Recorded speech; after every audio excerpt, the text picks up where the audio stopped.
వంకాయలు శుభ్రంగా కడిగి ఇట్లా 4 ఘాట్లు పెట్టుకొని ఇప్పుడు స్టఫింగ్కి అన్నీ రెడీ చేసుకుందాం. ఈజీగా మన ఇంట్లో ఉన్నాయి ధనియాల పొడి, కొబ్బరి పొడి, అల్లం వెల్లిపాయ, కారం, ఉప్పు, పసుపు ఇవన్నీ కలిపి వంకాయలో స్టఫింగ్ చేసుకుందాం. ఇలా స్టఫింగ్ అన్ని వంకాయలలో ఇట్లా స్టఫింగ్ చేసుకుందాం.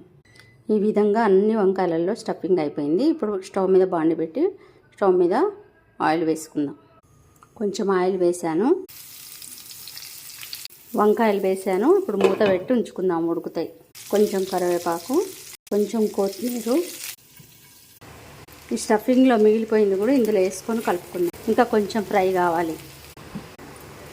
వంకాయ చక్కగా ఫ్రై అయిపోయిందండి. మీరు ఎప్పుడు కట్ చేసుకున్నా 4 ముక్కలు కట్ చేసి స్టఫింగ్ చేసుకోండి, పురుగులు ఉంటాయి, జాగ్రత్త. వంకాయ రెడీ అయిపోయిందండి. లైక్ చేయండి, షేర్ చేయండి.